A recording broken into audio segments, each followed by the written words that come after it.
आज इस chemistry class में ऑक्सीकरण और अपचयन टॉपिक पर जो है हम चर्चा करेंगे। ऑक्सीकरण अपचयन होते क्या है इनको हम देखेंगे तथा इनको एग्जाम्पल के थ्रू जो है समझेंगे। अगर आप लोग नए हैं तो चैनल को सब्सक्राइब कर लीजिएगा, अगला वीडियो हो उसका नोटिफिकेशन आपको प्राप्त हो सके। बात करते हैं ऑक्सीकरण और अपचयन, ऑक्सीडेशन एंड रिडक्शन। ऑक्सीकरण अपचयन जो ऐसे ही जनरली जाना जाता है कि ऑक्सीकरण वह अभिक्रियाएं होती हैं इसमें ऑक्सीजन का योग होता है, हाइड्रोजन का वियोग होता है, ऋणात्मक संयोजकता में कमी होती है तथा धनात्मक संयोजकता में वृद्धि होती है, तो ये ऑक्सीकरण कहलाते हैं। इसका जस्ट अपोजिट जो है अपचयन में आता है जिसमें ऑक्सीजन का वियोग होता है, हाइड्रोजन का संयोग होता है, भाई जस्ट उसी के अपोजिट हो जाएगा। ऋणात्मक संयोजकता में वृद्धि होती है तथा धनात्मक संयोजकता में कमी होती है, जस्ट अपोजिट है।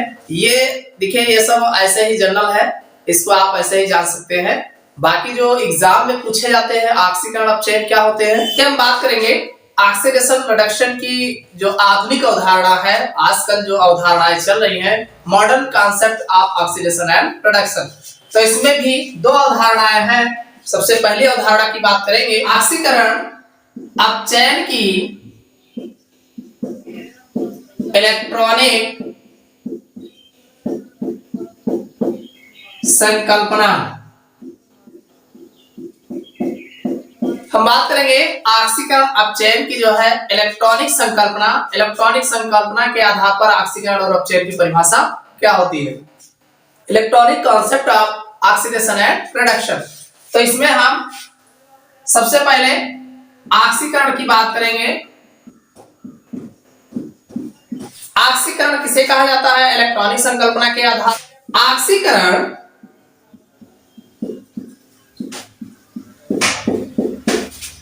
वह क्रिया है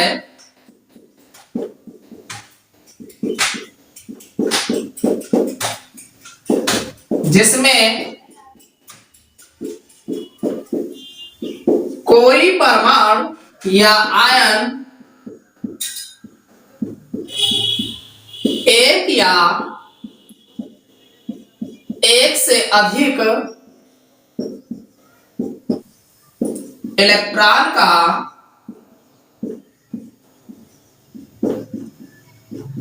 त्याग करता है।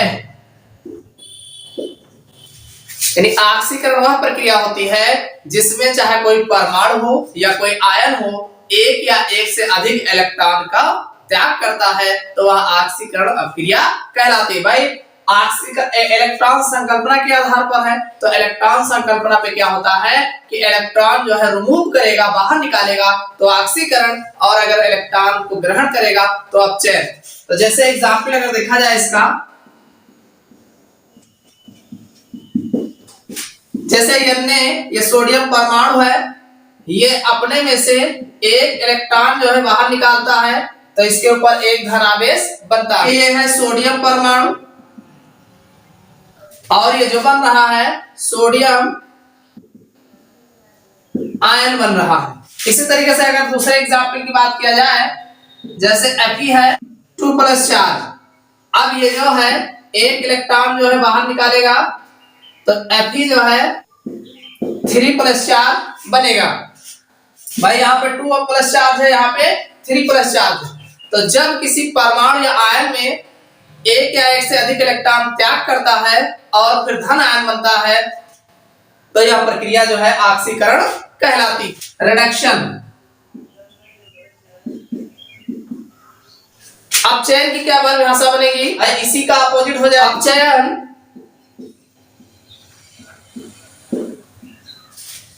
वह अभिक्रिया है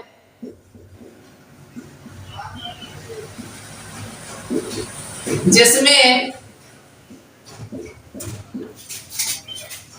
कोई परमाणु या आयन एक या एक से अधिक इलेक्ट्रॉन को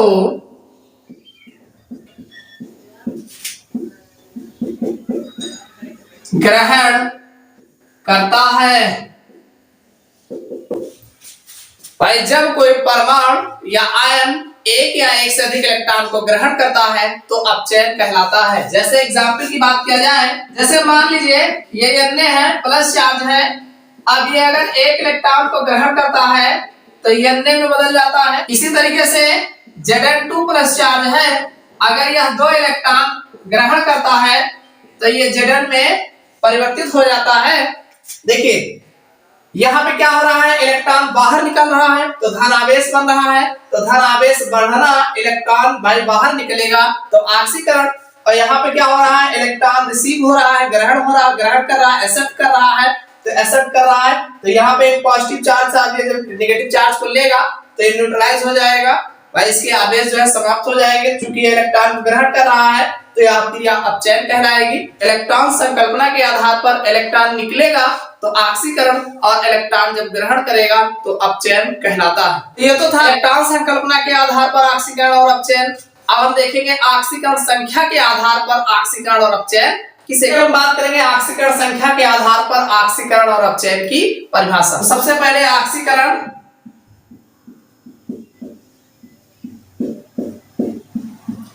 ऑक्सीकरण को उपचयन भी कहा जाता है, चाहे आप ऑक्सीकरण कहिए चाहे उपचयन कहिए। ऑक्सीकरण संख्या के आधार पर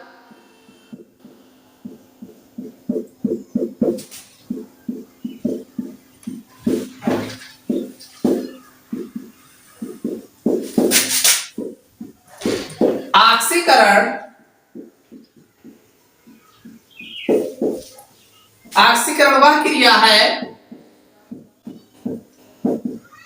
जिसमें किसी तत्व की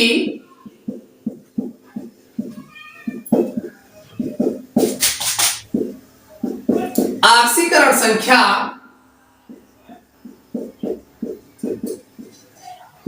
बढ़ती है। यानी ऑक्सीकरण वह प्रक्रिया है ऑक्सीकरण संख्या के आधार पर जिसमें किसी तत्व की ऑक्सीकरण संख्या जो है बढ़ती है। इसको एग्जांपल से इस प्रकार से देखा जा सकता है, जैसे सपोज करिए FeCl2 है और ये जो है FeCl3 में परिवर्तित हो रहा है। देखा जाए तो FeCl2 है और यहाँ पे FeCl3 में परिवर्तित हो रहा है।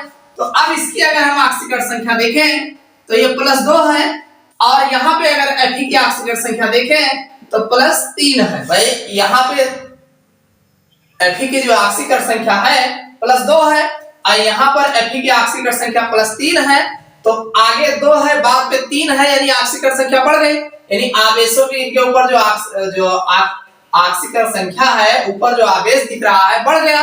तो आवेश जब बढ़ गया तो आवेश का बढ़ना जो है वह ऑक्सीकरण कहलाता है। इसी तरीके से जैसे SnCl2 है और इधर जो है SnCl4, तो यहाँ SnCl2 पे Sn की जो ऑक्सीकरण संख्या है +2 है और यहाँ पर अगर Sn की ऑक्सीकरण संख्या देखा जाए तो ये +4 है, तो 2 से 4 हो रहा है, यानी ऑक्सीकरण संख्या बढ़ रही है।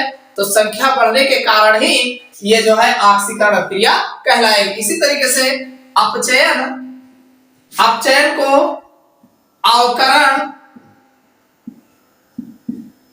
भी कहा जाता है, यानी अपचयन को जो है अवकरण भी कहा जाता है। कहीं कहीं अवकरण लिख के आएगा तो ध्यान रखिएगा अपचयन ही है। ऑक्सीकरण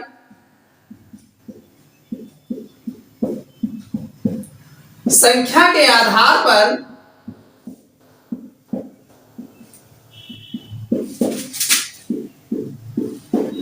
अपचयन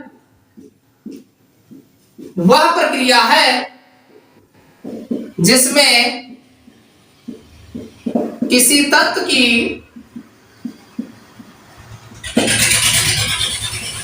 ऑक्सीकरण संख्या घटती है।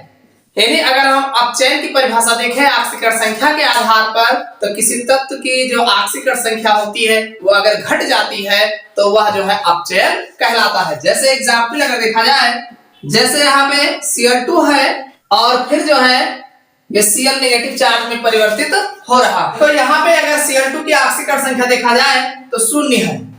Cl2 की ऑक्सीकरण संख्या देखिए जो मुक्त अवस्था में पाए जाते हैं उनकी ऑक्सीकरण संख्या शून्य होती है।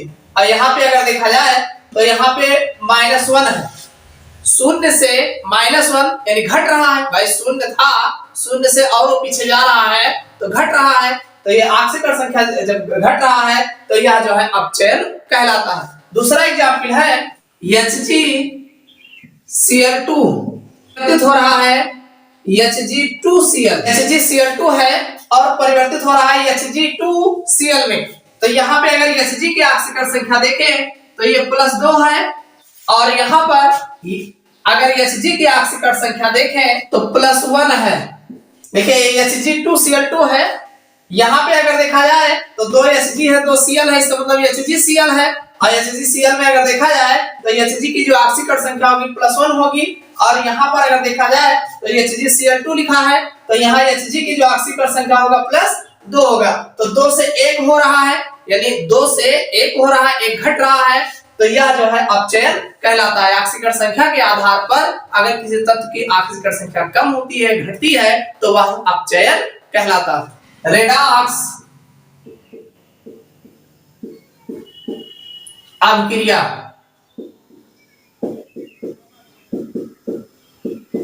जिसे हम रेडॉक्स रिएक्शन कहते हैं।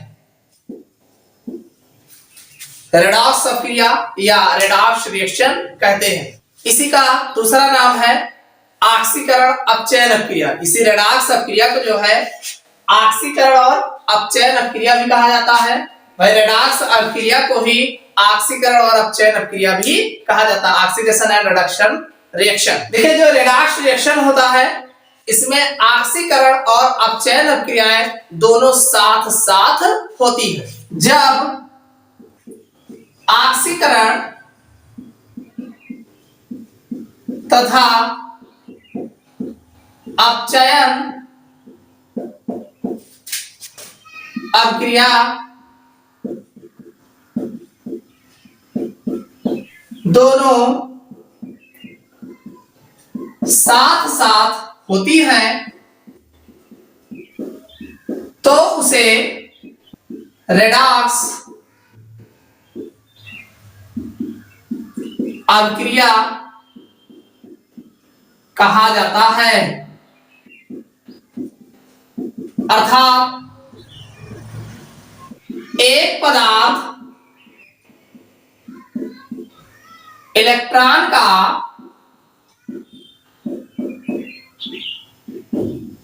त्याग करता है तो दूसरा उसे ग्रहण करता है। देखिए ऑक्सीकरण अपचयन अभिक्रिया को ही रेडॉक्स अभिक्रिया कहा जाता है। एक तो बात ये कंफर्म हो गया। दूसरी बात ये है कि ऑक्सीकरण और अपचयन अभिक्रिया जब दोनों अभिक्रियाएं एक साथ होती हैं तो उसे हम रेडॉक्स रिएक्शन कहते हैं। यानी अगर एक पदार्थ जो है इलेक्ट्रॉन जो है त्याग रहा होता है तो दूसरा पदार्थ जो है उस इलेक्ट्रॉन को ग्रहण कर रहा होता है। यानी ऑक्सीकरण और अपचयन अभिक्रिया एक पर ऑक्सीकरण होगा तो दूसरे पदार्थ पर अपचयन होगा। तो जब दोनों अभिक्रियाएं यानी इलेक्ट्रॉन त्यागना और इलेक्ट्रॉन जुड़ना दोनों प्रक्रियाएं एक ही अभिक्रिया में होती है तो उसे हम रेडॉक्स रिएक्शन कहते हैं। एक चीज और ध्यान रखिएगा, रेडॉक्स रिएक्शन में अकेली ऑक्सीकरण अभिक्रिया या अकेली अपचयन अभिक्रिया जो है नहीं होती है, इसमें दोनों प्रक्रियाएं साथ साथ होना आवश्यक है। अगर इसके एग्जाम्पल की बात करें जैसे 2Na है और यह Cl2 है और यह बनेगा NaCl।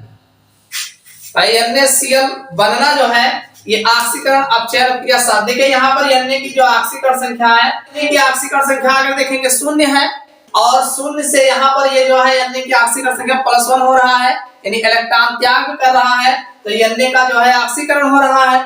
अब यहाँ पे अगर Cl की बात करें तो Cl जो है इलेक्ट्रॉन को ग्रहण कर रहा है, यहाँ 0 है, यहाँ पे इसकी ऑक्सीकरण 0 है और 0 से जो है माइनस में हो रहा है, यानी ये घट रहा है। भाई 0 से घट रहा है तो ये इसका अपचयन हो रहा है। तो कहने मतलब एक एक तो इसका ऑक्सीकरण भी हो रहा है और दूसरा अपचयन भी हो रहा है, तो ये जो है रेडॉक्स रिएक्शन कहलाता है। अगला है ऑक्सीकारक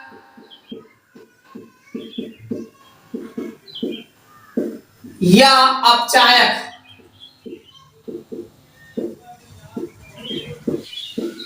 ऑक्सीडाइजिंग एजेंट और रिड्यूसिंग एजेंट। रिड्यूसिंग एजेंट देखो, ऑक्सीकारक व अपचायक, ऑक्सीडाइजिंग एजेंट व रिड्यूसिंग एजेंट किसे कहते हैं? देखिए, ऑक्सीकारक और अपचायक बहुत आसान है, बस थोड़ा से आपको ध्यान दे। देखिए, जिसमें ऑक्सीकरण होगा, वह क्रिया जिसमें ऑक्सीकरण हो रहा होगा, तो ऑक्सीकरण होना इसका जस्ट अपोजिट हो जाएगा, अपचायक कहलाता है। ऑक्सीकरण होगा वो अपचायक कहलाएगा और जिसका अपचयन होगा वो ऑक्सीकारक कहलाएगा। बस अपोजिट होगा, थोड़ा से आपको ध्यान देना पड़ेगा, आराम से समझ में आ जाएगा। ऑक्सीकारक वह पदार्थ है जो इलेक्ट्रॉन ग्रहण करता है। जब इलेक्ट्रॉन जो ग्रहण करता है तो वह जो है अपचयन कहलाता है। तो वही कह रहा है कि ऑक्सीकारक वह पदार्थ है जो इलेक्ट्रॉन ग्रहण करता है और स्वयं अपचयित होता है तथा अपचायक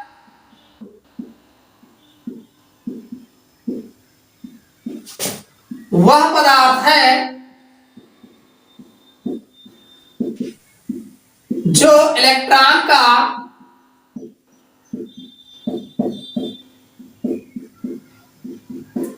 त्याग करता है और स्वयं ऑक्सीकृत होता है। ऑक्सीकारक किसे कहोगे? जो इलेक्ट्रॉन को ग्रहण करेगा, जो इलेक्ट्रॉन ग्रहण करता है और स्वयं अपचयित होता है, और स्वयं जो है अपचयित होता है, अपचयन कहलाता है, वही ऑक्सीकारक पदार्थ कहलाता है। उसी का अपोजिट है अपचायक, वह पदार्थ होता है जो इलेक्ट्रॉन त्याग करता है। भाई जो इलेक्ट्रॉन त्याग करेगा ऑक्सीकरण कहलाएगा, उसी को ऑक्सीकृत हो रहा है, तो ऑक्सीकरण क्रिया जो होगी वो जो है अपचायक, वह पदार्थ जो होगा वो अपचायक कहलाएगा। अगर इसको हम एग्जाम्पल पे देखें, जैसे Zn है और ये Fe2+ चार्ज है, बन रहा है Zn2+ चार्ज और प्लस Fe। देखिए एक क्रिया है Zn प्लस Fe2+ चार्ज, यानी Zn है और प्लस Fe2+ चार्ज है, तो Zn जो है 2+ चार्ज और इधर Fe में कन्वर्ट हो रहा है। अगर हम बात Zn की करें तो Zn जो है क्या कर रहा है भाई, Zn से Zn2+ चार्ज बन रहा है, यानी Zn2+ चार्ज बन रहा है, इसका मतलब 2 इलेक्ट्रॉन ये निकाल रहा है, और 2 इलेक्ट्रॉन निकलना क्या है, ये ऑक्सीकरण क्रिया है। इसी तरीके से अगर हम Fe की बात करें, Fe2+ चार्ज है, तो इसका मतलब ये 2 इलेक्ट्रॉन ग्रहण कर रहा होगा, तो ये जो है Fe में कन्वर्ट हो रहा है, तो Fe में कन्वर्ट होना जो है ये अपचयित हो रहा है, स्वयं अपचयित हो रहा है। ये Zn जो है इलेक्ट्रॉन त्याग करके ऑक्सीकृत हो रहा है, ऑक्सीकरण हो रहा है, तो यह जो है अपचायक कहलाएगा, यानी Zn इसमें जो होगा वो अपचायक होगा। Zn जो है अपचायक होगा और Fe2+ चार्ज से Fe में कन्वर्ट हो रहा है, यानी ये जो है अपचयित हो रहा है, इलेक्ट्रॉन ग्रहण कर रहा होगा है, तो ये जो है ऑक्सीकारक कहलाएगा। अब हम बात करेंगे ऑक्सीकरण संख्या, जिसे हम ऑक्सीडेशन नंबर कहा जाता है। देखिए ऑक्सीकरण संख्या क्या होती है, एक यौगिक में किसी तत्व के एक परमाणु पर स्थिर धन या ऋण आवेशों की संख्या को इस तत्व की ऑक्सीकरण संख्या कहते हैं। कोई भी यौगिक है तो यौगिक में जो तत्व मिल करके भाई तत्व अलग अलग तत्व या अलग अलग तत्व जो है मिल करके यौगिक का निर्माण करते हैं। तो कोई भी यौगिक में जो तत्व होता है उस तत्व के ऊपर कितना आवेश बन रहा है, तो जितना आवेश होता है वही आवेशों की संख्या उस तत्व की ऑक्सीकरण संख्या कहलाती है। एक चीज और ध्यान रखिए कि किसी तत्व की ऑक्सीकरण संख्या धनात्मक भी हो सकती है, ऋणात्मक भी हो सकती है और शून्य भी हो सकती है। किसी तत्व की जो ऑक्सीकरण संख्या होती है वह धनात्मक भी हो सकती है, ऋणात्मक भी हो सकती है और शून्य भी हो सकती है। जैसे हम बात करेंगे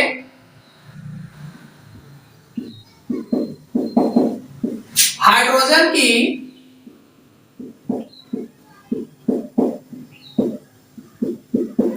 ऑक्सीकरण संख्या,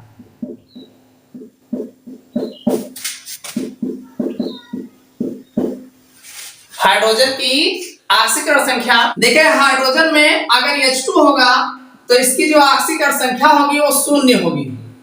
अगर हम बात H2 की करें, H2 चूंकि अणु है तो अणु जो होते हैं उनकी ऑक्सीकरण संख्या जो होती है वो शून्य होती है। किसी H2 जल में बात करें तो यहाँ पर जो हाइड्रोजन की ऑक्सीकरण संख्या +1 होती है। भाई H2O में अगर हम हाइड्रोजन की ऑक्सीकरण संख्या की बात करें, देखो ऑक्सीजन का -2 होता है, अब -2 होता है और ये भाई H का जो है +1 होता है तो 2 +1 हो जाएगा, 2 माइनस, तो ये जो है काटेंगे तो 1 बचेगा। इसी तरीके से अगर हम NaH में हाइड्रोजन की बात करें तो यहाँ पर हाइड्रोजन की ऑक्सीकरण संख्या कितनी -1 है। यहाँ पर H की जो ऑक्सीकरण संख्या होगी वो -1 होगी। तो हमने कहा कि किसी तत्व की जो ऑक्सीकरण संख्या है वो धनात्मक भी हो सकती है, ऋणात्मक भी हो सकती है और शून्य भी हो सकती है। तो यहाँ पर हाइड्रोजन की ऑक्सीकरण संख्या शून्य है और इसमें अगर देखा जाए तो हाइड्रोजन की ऑक्सीकरण संख्या +1 है और NaH में देखा जाए तो हाइड्रोजन की संख्या -1 है। तो इस तरीके से किसी तत्व की ऑक्सीकरण संख्या धनात्मक, ऋणात्मक अथवा शून्य हो सकती है। देखिए एक एग्जांपल है हमारे पास KMnO4 में Mn की ऑक्सीकरण संख्या बताना है। देखो हमारे पास एग्जाम्पल है कि MnO4 में Mn, यहाँ पे Mn की जो है ऑक्सीकरण संख्या आपको बताना है। देखिए इसको कैसे निकालेंगे। देखिए K की जो ऑक्सीकरण संख्या होती है +1 होता है, यहाँ पे Mn का निकालना है तो जिसको निकालेंगे उसको हम x मान लेंगे, जिसका निकालेंगे उसको x मान लेंगे और फिर प्लस, देखिए हर एलिमेंट्स के बगल में जो है हम प्लस लगाएंगे। अब ये 4 है तो 4 से मल्टीप्लाई कराएंगे, जितना ये होता है उसको आगे लिखते हैं और ये O का ऑक्सीजन का जो ऑक्सीडेशन नंबर होता है -2 होता है तो यहाँ -2 हो जाएगा और फिर आवेश तो कोई है नहीं तो ये 0 हो जाएगा। अब इसको हम सॉल्व करेंगे, 1 + x और ये 4 दूनी 8 बराबर 0, ये 8 में से 1 घट जाएगा, 7 बच जाएगा, -7 = 0 या x = +7। देखिए भाई ये +1 हो गया, इसका x हो गया, ये 4 है 4 और इसका -2 होता है = 0।